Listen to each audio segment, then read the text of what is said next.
terkesan bagi kami perkara ini sejak dari Polda Sulut dan kami melihat hal ini di Mabes Polri selalu dikondisikan untuk melindungi oknum-oknum tertentu yang kami laporkan. Lambat penyelesaiannya, berbagai alasan selalu dikemukakan. Sampai kapan kami mendapat kepastian hukum? Dia menggunakan dokumen palsu di Pengadilan Negeri Kota Mobagu untuk menggugat kami sebagai bukti kepemilikan tanah. Oknum yang terlibat ini, yang mengatur ini adalah pejabat tadinya Polda Sulut sebagai Kapolda Sulut.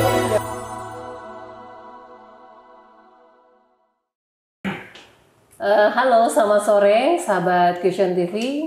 Pada sore hari ini kami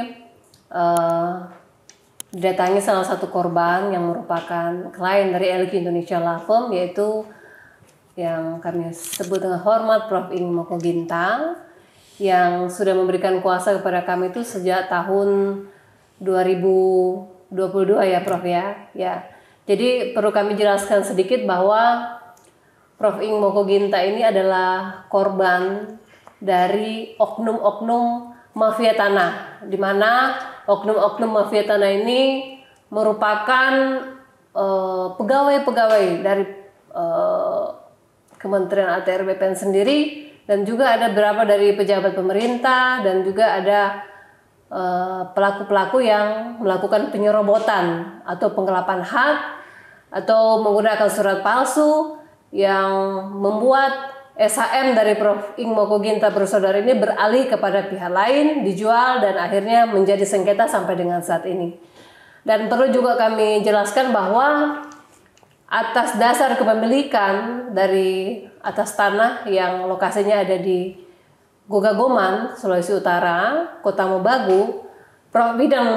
Ing Moko Ginta bersaudara ini sudah melalui proses peradilan, yaitu pertama petun yang sudah sampai dengan tahap eksekusi dan sudah sampai dengan tahap penarikan 12 SHM yang dibatalkan yang merupakan milik dari para terlapor. Dan kemudian juga sudah ada 2 putusan secara perdata. Yang kedua adalah putusan pengadilan negeri dan sampai dengan peninjauan kembali, di mana Prof. Ing bersaudara merupakan pihak yang digugat tetapi sampai dengan saat atau tergugat, tetapi sampai saat ini proses putusan peninjauan kembali, di mana seluruh gugatan dari pihak penggugat itu ditolak keseluruhan, sehingga status tanah atau status quo dari tanah tersebut merupakan milik dari Prof. Ing bersaudara, Prof. Ing Moko Ginta bersaudara, dan tidak ada pihak lain. Tetapi dalam hal ini karena adanya pendudukan dari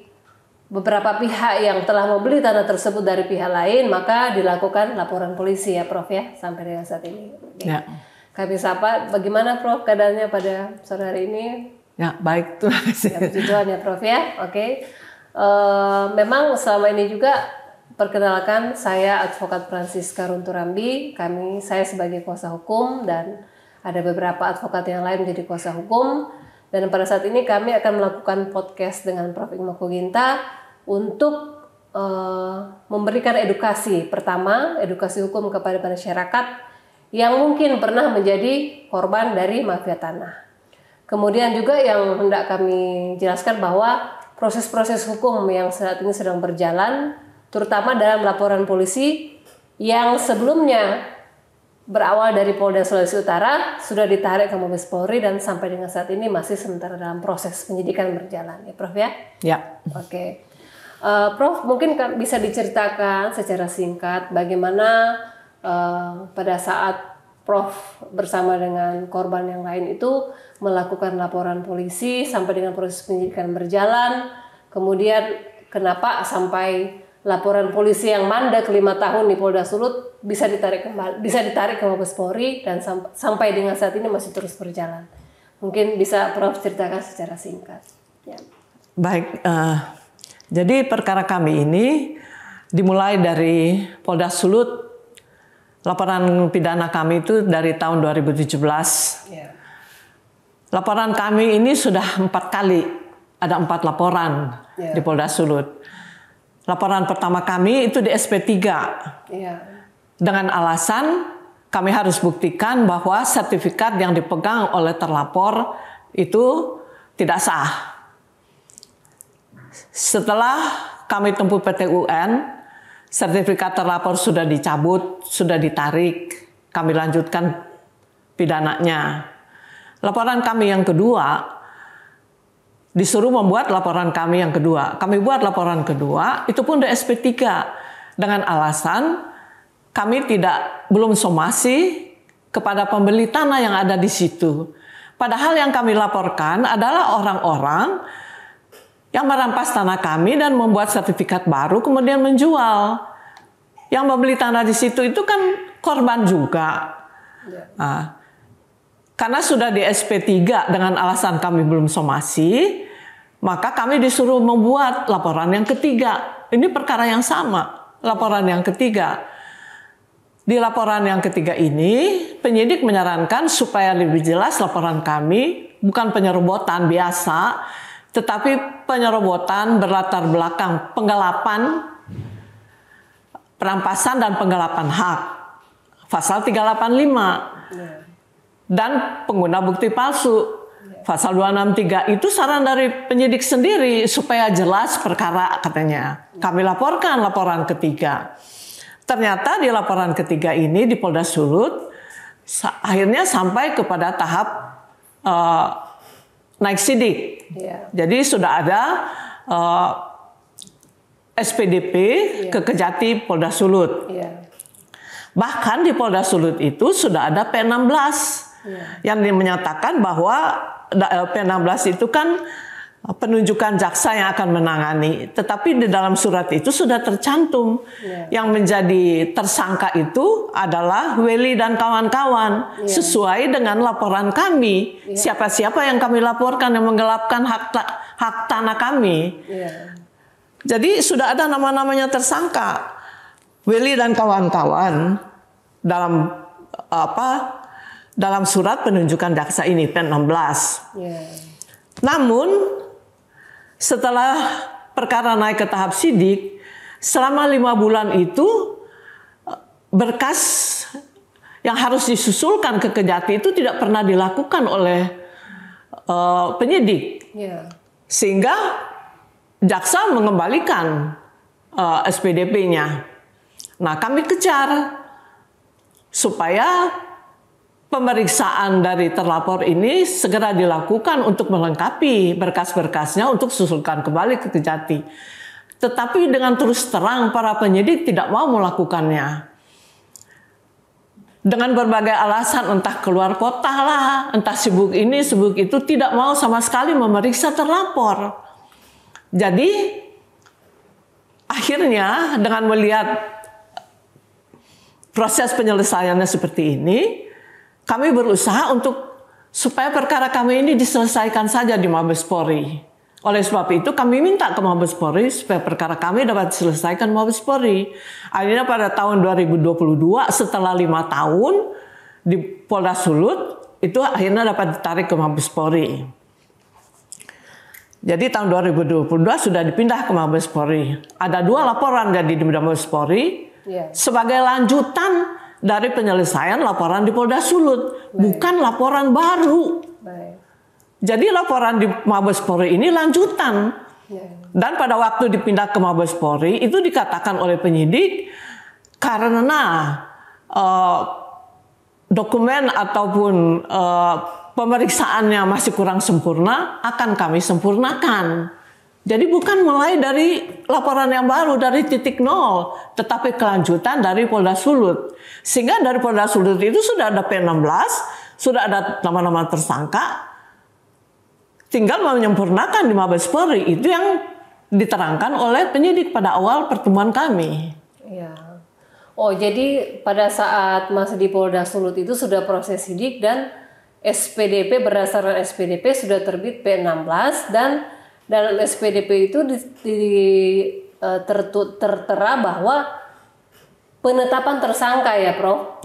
Sudah ada penetapan tersangka atas nama Weli Mokoginta dan kawan-kawan yang merupakan terlapor yang kami laporkan. Yang pelapor laporkan gitu kan. Oke. Nah kemudian kalau tidak salah kan masuk di Mabes Polri pindah itu bulan September 2022. Ya. Dengan kasus itu untuk laporan polisi 541 dan 460 ya Prof ya. Nah bagaimana setelah laporan polisi ini pindah, setelah lakukan proses penyidikan kurang lebih sampai dengan tahun ini berjalan 2 tahun, kesan dan fakta yang didapatkan seperti apa, Prof? Jadi di Mabes Polri untuk laporan 541, buat kami selalu dikenal dengan laporan ketiga. Laporan gitu ya. ketiga, oke. Bersyukur sekarang itu sudah naik ke tahap sidik. Sudah naik ke tahap sidik, sudah ada penetapan tersangka. Jadi setelah ditemukan warga tanah pada Desember tahun 2022, perkara sudah mulai jelas, lancar, sehingga sudah ada penetapan tersangka. Tetapi sampai saat ini penetapan tersangka itu baru 1 orang. Baru 1 orang. Dari sekian orang yang 30 orang diperiksa, baru 1 orang yang menjadi tersangka. Nah jadi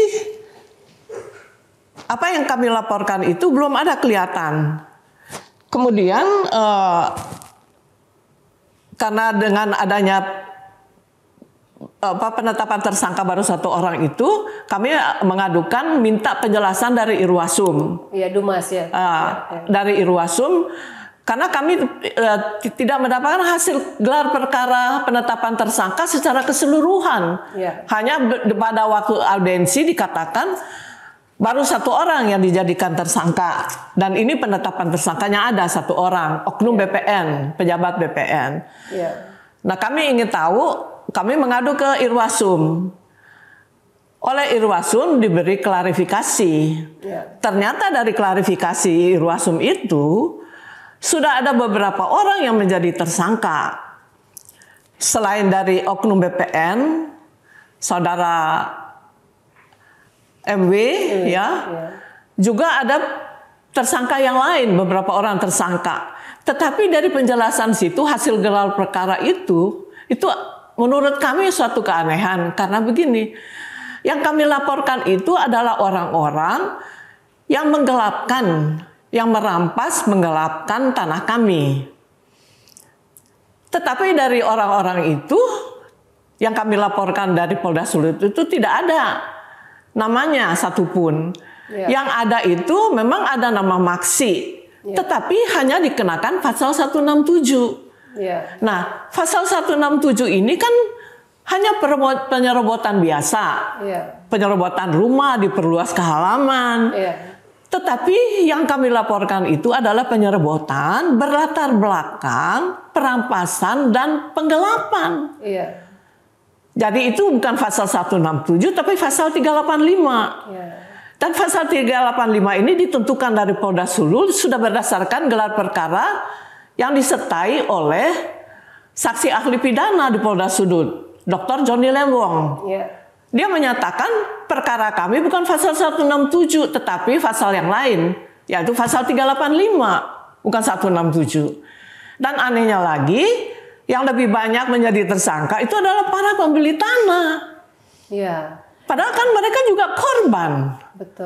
Penipuan daripada penjual tanahnya. Itu jadi kami bertanya-tanya ini kenapa sampai begini gitu kan. Terkesan bagi kami perkara ini sejak dari Polda Sulut dan kami melihat hal ini di Mabes Polri selalu dikondisikan untuk melindungi oknum-oknum tertentu yang kami laporkan. Supaya orang oknum khusus ini terlepas dari perkara kami. Padahal penggelapan ini tidak akan terjadi kalau mereka tidak melakukan secara bersama-sama.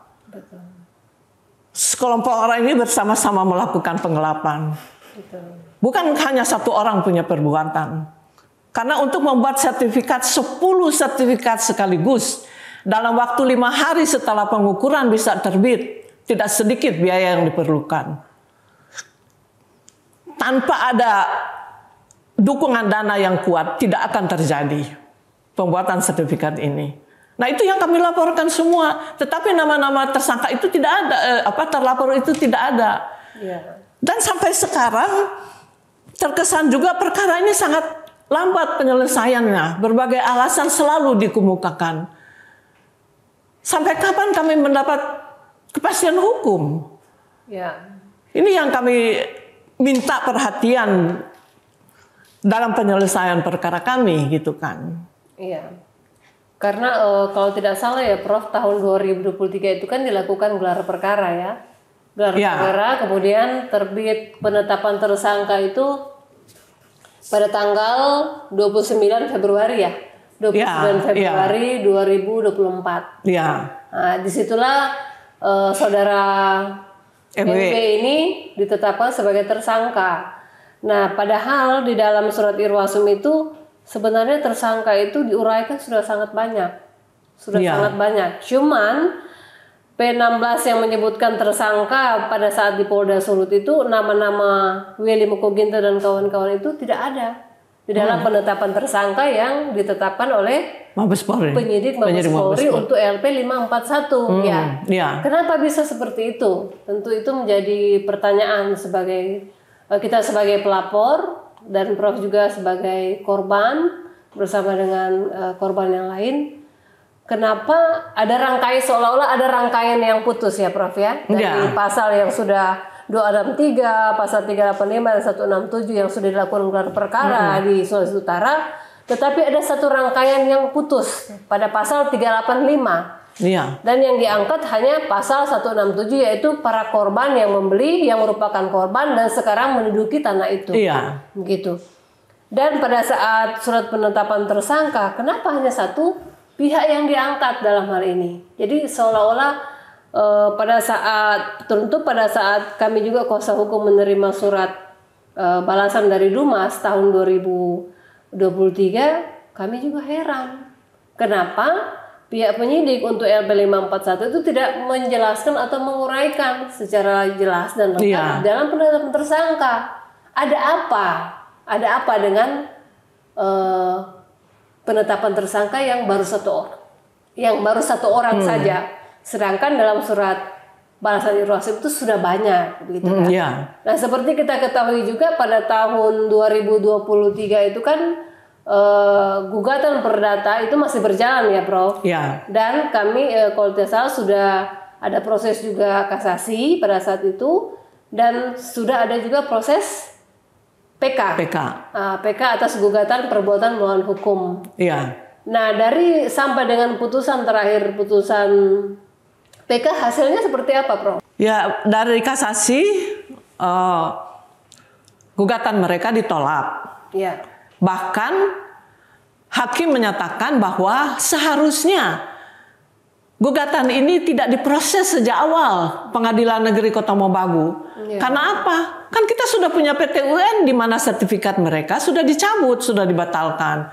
Berarti kan tidak berlaku lagi. Tetapi di pengadilan negeri ini mereka menggugat kami justru sebagai bukti kepemilikan mereka pakai lagi fotokopi dari sertifikat yang sudah tidak berlaku lagi.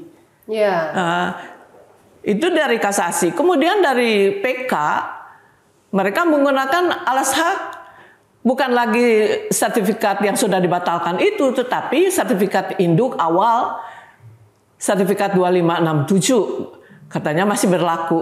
Itu pun ditolak oleh hakim.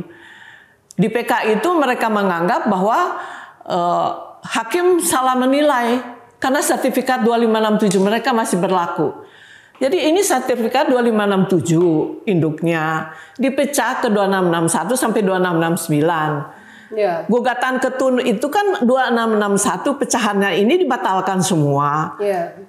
Kenapa cuman ini yang dibatalkan? Ini kan dengan sendirinya 2567 kalau sudah dipecah sempurna ke turunannya, ini dengan sendirinya peraturan ATR itu musnah, tidak berlaku lagi.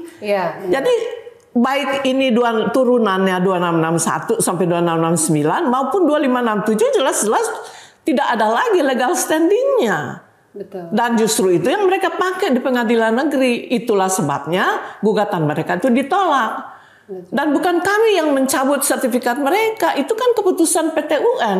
PT UN itu adalah pengadilan Ya. Bukan main-main. PT UN, keputusan PT UN itu bersifat erga omnes.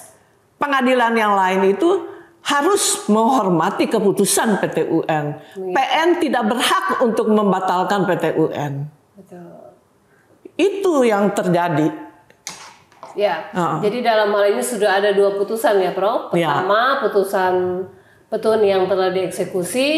Kemudian yang kedua adalah putusan pengadilan negeri sampai dengan tingkat PK.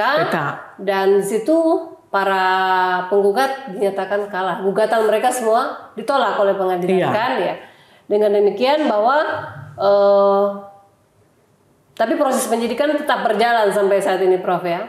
Ya, sampai tetap berjalan karena dari LP 460 ini kan berdasarkan laporan pasal 263 ayat 2 ya. Di situ kan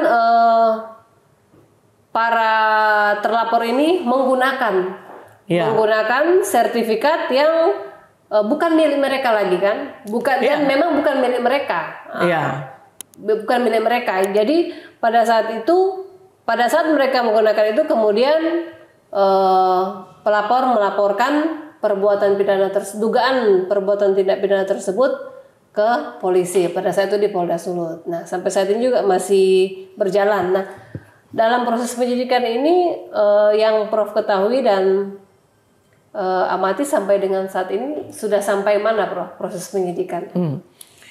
Jadi dari SP2HP terakhir itu dinyatakan sudah melakukan pemeriksaan saksi-saksi. Berapa orang ya? 12 atau 20. Kemudian sudah ada keterangan saksi ahli pidana dan saksi ahli administrasi. Poin yang berikutnya dikatakan akan segera melakukan gelar perkara. Tapi tidak jelas gelar perkara itu untuk apa? Apa untuk mengevaluasi, apa gelar perkara penetapan tersangka? Kan harapan kami seharusnya itu setelah semua saksi kan gelar perkara penetapan tersangka. Ya, itu yang kami nantikan. Tetapi pertemuan terakhir dengan penyidik dan kanitnya itu dinyatakan begini, kami tidak bisa melakukan gelar perkara penetapan tersangka buru-buru, tidak bisa cepat-cepat. Kita harus evaluasi mendalam dulu. Takutnya nanti ada bukti yang tidak kuat dan sebagainya. Tapi kalau pendapat kami sih, ya sebagai orang awam kami berpikir begini, ini kan jelas sertifikat terlapor sudah dicabut, sudah dibatalkan, dicoret dari BPR, kan tidak berlaku lagi, legal standing tidak ada. Kemudian karena sudah ditarik BPN, mereka pegang kan hanya fotokopi. Dan ternyata ditemukan oleh penyidik di pengadilan negeri yang mereka gunakan sebagai bukti kepemilikan mereka adalah fotokopi ini kemudian difotokopi. Nah, fotokopi yang kedua ini dilegalisir di kantor pos. Sekarang dikatakan oleh penyidik bahwa menurut saksi ahli pidana, fotokopi dari fotokopi sertifikat yang dilegalisir oleh kantor pos, itu saksi ahli pidana mengatakan ahli administrasi itu sah katanya. Logika kami bagaimana? Fotokopi dari sertifikat asli yang tidak berlaku lagi sudah palsu, sudah tidak sah, tidak ada legal standingnya. Ini cacat jadinya kan. Masa fotokopi dari fotokopi masih sah? Itu yang menjadi pemikiran kami. Itu kami bertanya-tanya ini logikanya kemana gitu kan. Nah, yang buat kami bertanya-tanya juga itu kenapa harus ya bergantung inilah waktu kami harus mempertimbangkan baik-baik supaya tidak ada kesalahan. Kalau menurut kami itu hanya terkesan menunda waktu. Kalau begitu penyidiknya tidak profesional. Karena kan sangat sederhana. Yang kami laporkan itu adalah terlapor menggunakan fotokopi sertifikat yang sudah tidak berlaku lagi. Dia menggunakan dokumen palsu di Pengadilan Negeri Kota Mobagu untuk menggugat kami sebagai bukti kepemilikan tanah. Pada tanggal sekian dan sekian bulan sekian di Kota Mobagu. Itu fokusnya. Ini bukan memperebutkan kepemilikan tanah lagi, tetapi hanya penggunaan dokumen palsu. Itu yang kami laporkan. Intinya sederhana begitu. Itu yang kami, suatu pemikiran yang bagaimana ya menurut kami. Ini kan sederhana laporannya. Tinggal buktikan dong ini motivasi apa dia menggunakan lagi sertifikat yang tidak berlaku lagi. Itu di LP4. Jadi sebenarnya juga laporan LP 263 ayat 2 ya Prof ya. 263 ayat 2 ini juga sebenarnya mempunyai kaitan yang sangat erat dengan LP yang 541. Kaitannya sangat erat karena di LP 541 itu sudah ada tersangka sebenarnya kan. Sudah ada tersangka. Cuman yang kita dapati di dalam LP 460 yang dilaporkan adalah pasal 263 ayat 2. Tetapi dalam proses penyidikan berjalan itu ada penambahan pasal yaitu pasal 227. Sebenarnya kaitannya kalau misalnya penyidik mengacu kepada LP yang sebelumnya itu 541, sekarang sudah ada tersangka bahwa terbukti bahwa ada yang membuat surat palsu dan ada yang menggunakan surat palsu. Tetapi yang agak rancu di sini kenapa dalam LP 460 itu pasal 263 yang dilaporkan ada lagi penambahan pasal 227 gitu kan Prof. Dan terlapor di sini kan adalah Stella Mokoginta dan kawan-kawan untuk LP ini yang mempunyai sertifikat 2661 sampai 2669. 2661 sampai 2669 dan seluruh sertifikat ini memang sudah dibatalkan oleh keputusan PT UN dan eksekusi oleh ATR BPN Kota Mobagu. Sudah ditarik seluruhnya. Jadi sudah tidak ada lagi kekuatan hukumnya kan tidak ada lagi dari sertifikat yang mereka gunakan. Karena sertifikat itu juga sudah ditarik dan sudah dicoret, ditarik dan dicoret oleh ATR BPN gitu. Dan memang saya juga pada saat itu turut mendampingi Prof kan pada saat audiensi dan memang kesannya kita sebagai pelapor ataupun sebagai korban, terutama dalam hal ini tanah dari Prof yang diambil, tentunya sebagai pelapor kita punya hak untuk banyak bertanya. Karena apa? Ini merupakan kelanjutan dari perkara yang di Manado yang sudah membawa istilahnya trauma lah buat Prof bersama dengan korban yang lain. Jadi kalau misalnya kita bertanya, saya pun sebagai kuasa hukum bertanya dalam porsi yang masih wajar-wajar saja. Tetapi pada saat itu juga ya saya sempat ditanyakan, Ibu sebagai kuasa hukum atau sebagai wartawan? Tetapi pada saat itu ya saya mengatakan saya sebagai kuasa hukum. Dan sebagai kuasa hukum yang kita mendampingi klien ya wajar lah kalau kita bertanya bagaimana proses perkembangan. Karena kita ingin ada transparansi. Itu kan yang didengungkan oleh Kapolri, transparansi kan, mana buktinya? Jadi presisi kan, presisi. Kita menginginkan itu. Tetapi ketika kita menggunakan mau bertanya banyak, malahan kita dianggap sebagai wartawan menyelidiki. Terlalu banyak bertanya gitu kan ya. Mohon maaf kalau kami banyak bertanya. Tetapi pertanyaan kami menurut kami masih dalam porsi yang sewajarnya begitu karena mengenai proses perkara. Nah, sebagai pelapor juga berharap bahwa proses penyelesaian untuk penyidikan ini tidak berlarut-larut. Contoh, kenapa kami katakan tidak berlarut-larut? Di Polda Sulawesi Utara itu sudah berjalan 5 tahun. Tidak naik selesai. Siapa-siapa saja tersangkanya tidak pernah selesai dan sudah 2 tahun berjalan di Mabes Polri gitu. Makanya kami selalu berkoordinasi supaya harapan kami perkara ini berjalan dengan baik, objektif, menetapkan tersangka, tidak ada istilahnya pasal yang terputus dan semuanya bisa.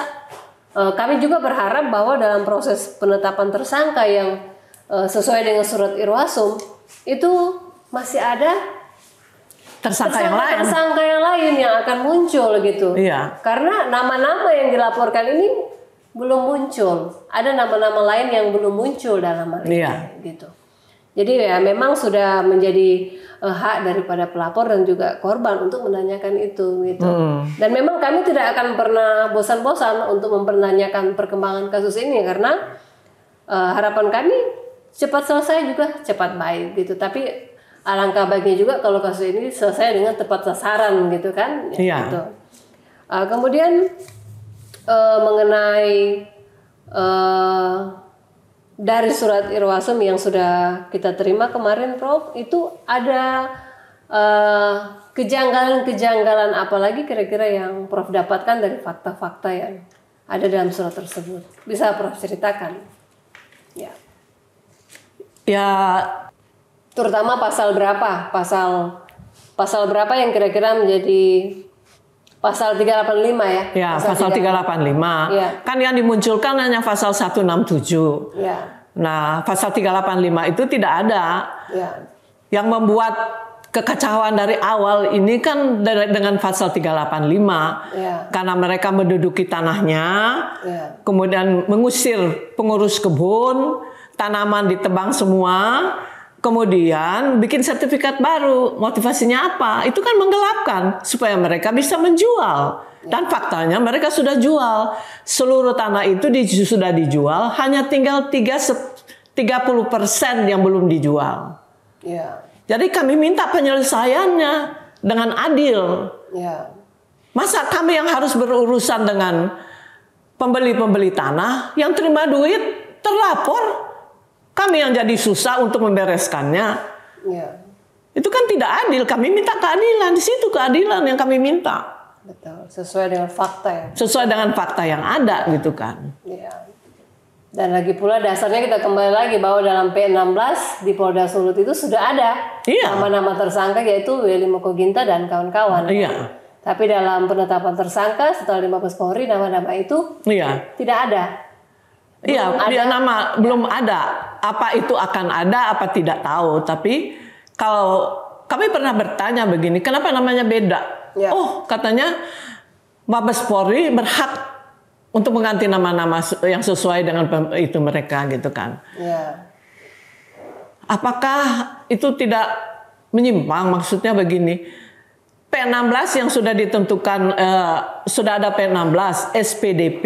Pertama kan ada SPDP, kemudian ada P16 dengan nama-nama tersangka.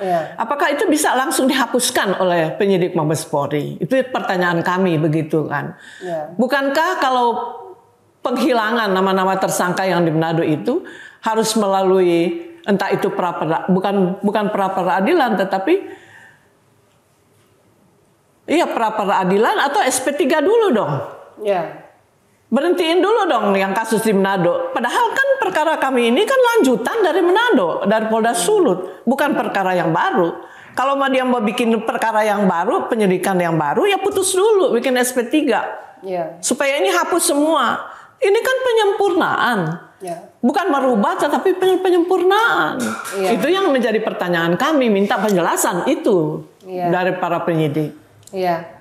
Kemudian Prof mengenai proses penyidikan yang LP 541 kan terakhir kita mendapat informasi bahwa penyidik masih mengalami kendala bahwa warka-warka yang sebelumnya penyidik sebelumnya itu menyampaikan bahwa sebenarnya sudah lengkap kan, konstruksinya sudah jelas siapa-siapa pelakunya kan, tapi ternyata setelah ada penetapan tersangka kita mendapat informasi bahwa ada 2 warga yang tidak ditemukan sampai dengan saat ini, yaitu ada gambar ukur untuk SAM 2567 dan peta dasar. Peta dasar Boga Goman itu tidak ada menurut penyidikan, dan sampai dengan saat ini masih diusahakan dan diminta kepada Kakan ATR BPN Kota Embagu untuk bisa dicari dan diserahkan kepada penyidik. Nah, kalau tidak salah kemarin kan sudah ada pemeriksaan ya Prof, pemeriksaan saksi yang turut mengetahui gitu kan, bahwa bagaimana sampai terjadinya proses pengurusan sertifikat SAM 2567 gitu kan, bahwa ada salah satu saksi yang dengan inisial RW dan juga YM ya, mereka menyebutkan bahwa pada saat pengurusan permintaan pengurusan sertifikat SAM 2567 itu yang datang adalah Maksi Mokoginta, ya kan ya. Kita tidak mengintervensi saksi, tapi ini adalah faktanya. Fakta yang dinyatakan oleh saksi dalam 2 kali pemeriksaan. Iya. Dia mengatakan bahwa yang datang ke rumah, karena pada saat itu kan statusnya sebagai ketua RT. Jadi yang datang ke rumah ketua RT pada saat itu adalah Maksi Mokoginta, minta untuk dilakukan permohonan untuk melakukan pembuatan sertifikat. Nah, kemudian setelah kelanjutannya si ketua RT ini datanglah ke rumah orang tua dari Maksi yaitu Martin Mokoginta. Nah, disitulah kemudian si ketua RT menanyakan apakah benar tanah ini akan diurus. Ya. Nah, berdasarkan kesaksian dari ketua RT, Martin Mokoginta mengatakan jangan diurus tanah itu, jangan dibuat sertifikat gitu. Dan ketua RT sendiri nih, dengan kesaksiannya mengatakan melihat sendiri bahwa Martin pada saat itu sudah usia lanjut, tangannya tremor atau bergetar, dan untuk duduk dan tidur pun sudah harus mendapatkan bantuan orang gitu. Jadi yang menjadi pertanyaan pada saat itu, ada anaknya yang bernama Weli Mokoginta. Weli Mokoginta lah yang menyela perkataan bapaknya dengan berkata, "Pak, kami tetap akan urus sertifikat tanah itu." Gitu.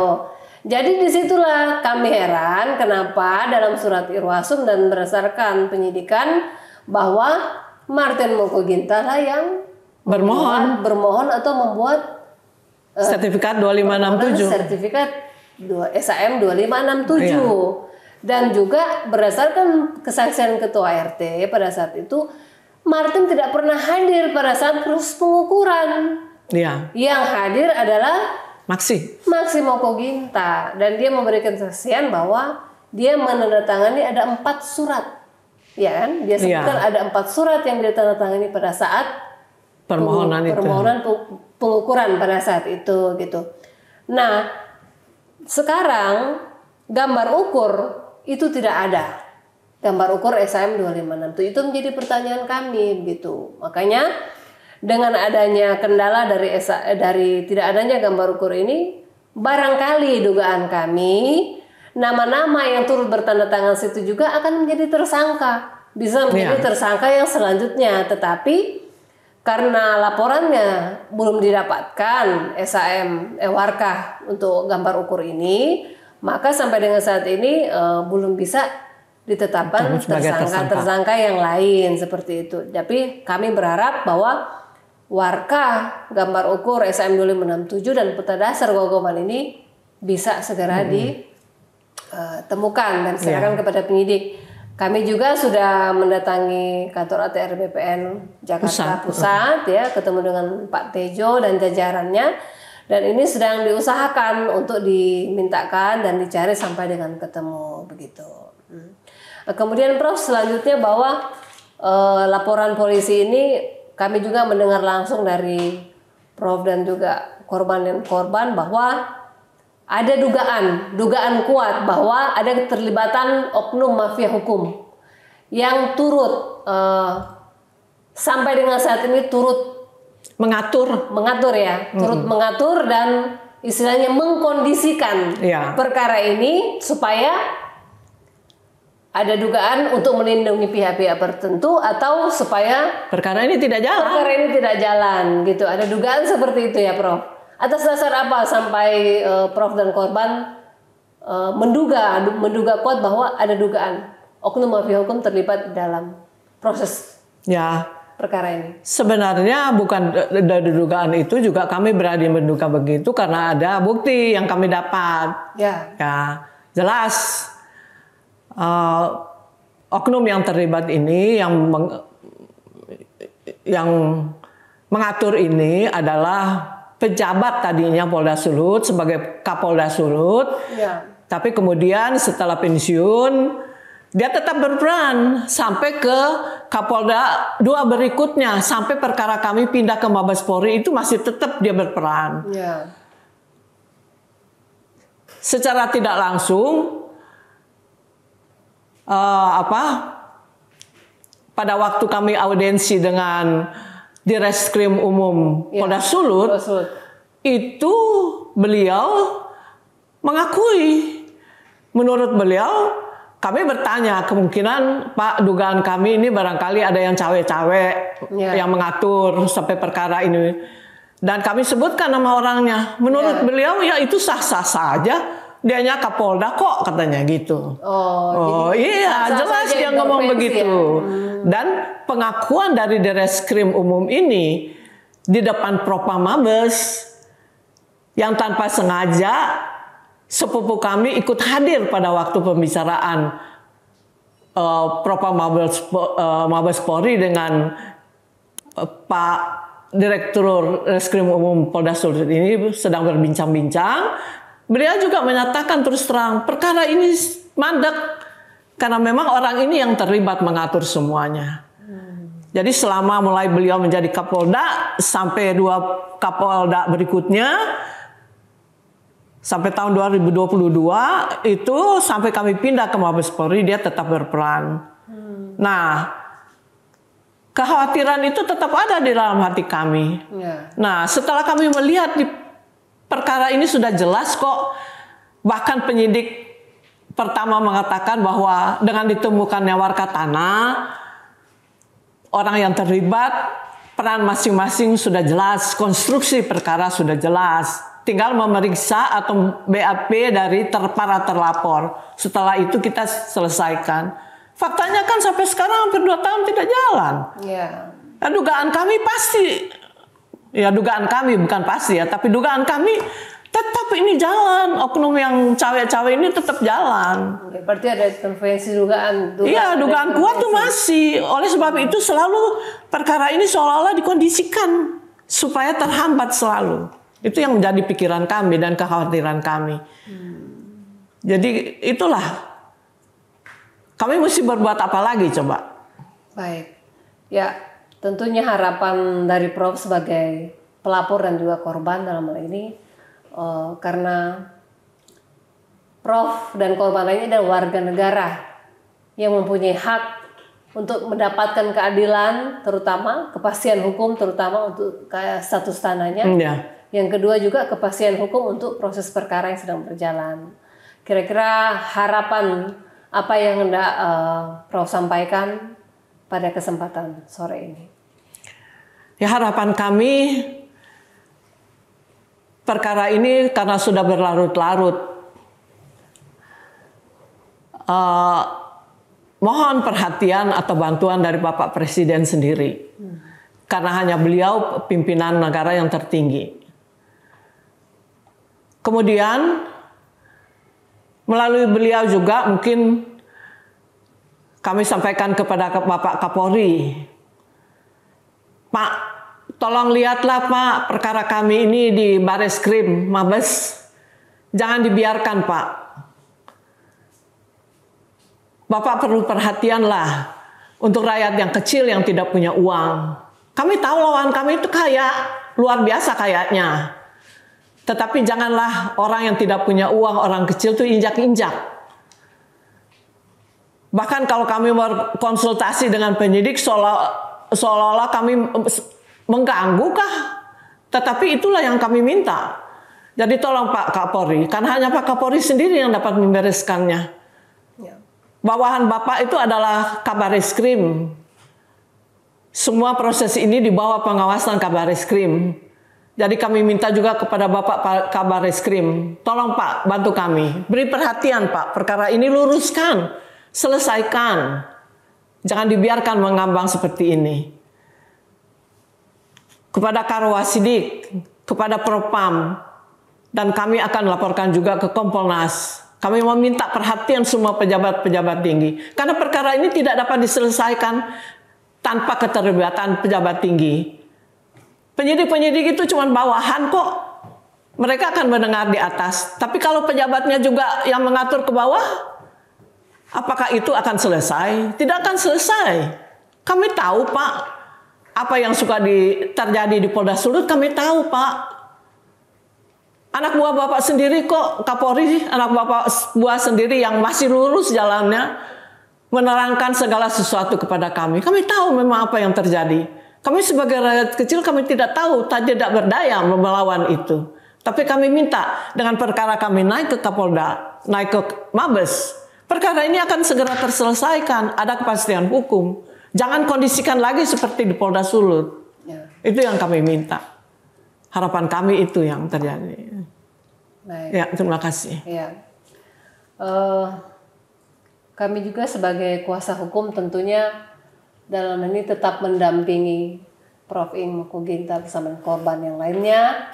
Dan kami juga menyampaikan dan bermohon kepada yang kami hormati Bapak Presiden Joko Widodo dalam hal ini, mohon Bapak sebagai Presiden memperhatikan apa yang menjadi keluhan terutama rakyat yang meminta keadilan atas masalah hukum yang dihadapi. Kami tahu Pak, masalah bangsa ini sangat banyak, tapi masalah mafia tanah ini sudah sangat banyak terjadi Pak.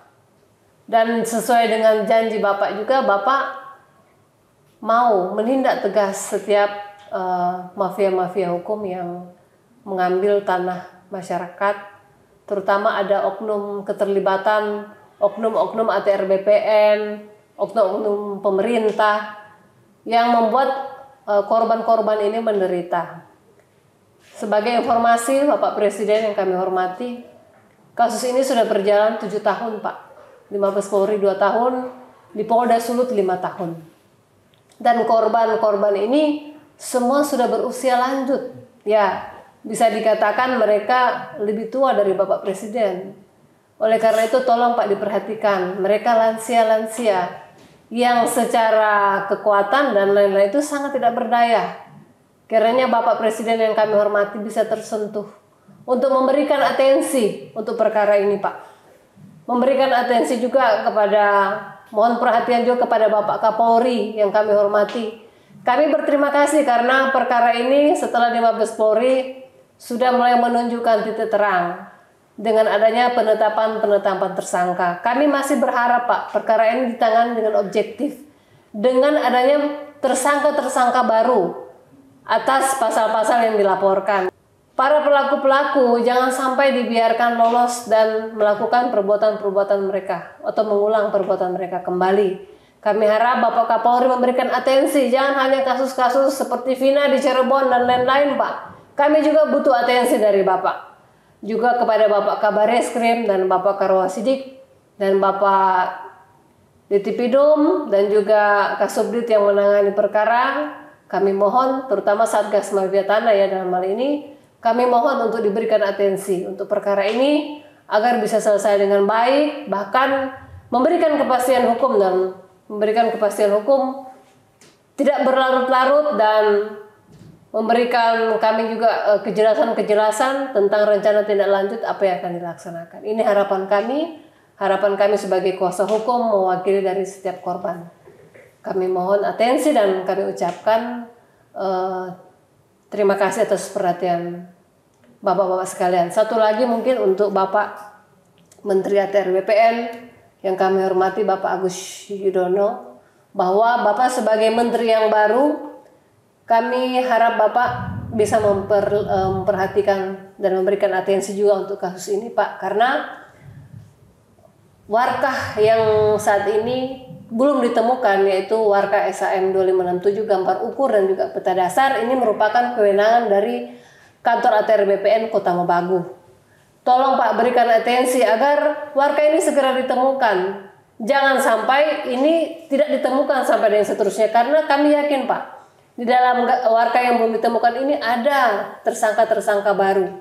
Oleh karena itu jangan Pak dilindungi setiap oknum-oknum ATR BPN yang bermain. Mohon Bapak memberikan kejelasan, Bapak memberikan instruksi dan arahan agar warkah ini segera ditemukan. Ini yang kami mohon. Terima kasih kepada Bapak-bapak sekalian. Kami mohon atensi dan podcast kita pada sore hari ini. Mungkin bisa juga menjadi pelajaran edukasi bagi masyarakat sekalian bahwa kalau ada korban-korban yang merasa menjadi korban mafia tanah, jangan dibiarkan, harus dilapor karena kalau dibiarkan maka para mafia tanah ini bisa terus melakukan aksinya dan banyak memakan korban. Ya, mungkin baik. itu saja ya, Prof. Terima kasih. Terima kasih atas waktunya pada sore hari ini dan kita berjumpa pada kesempatan yang berikutnya. Terima kasih. Ya, selamat sore.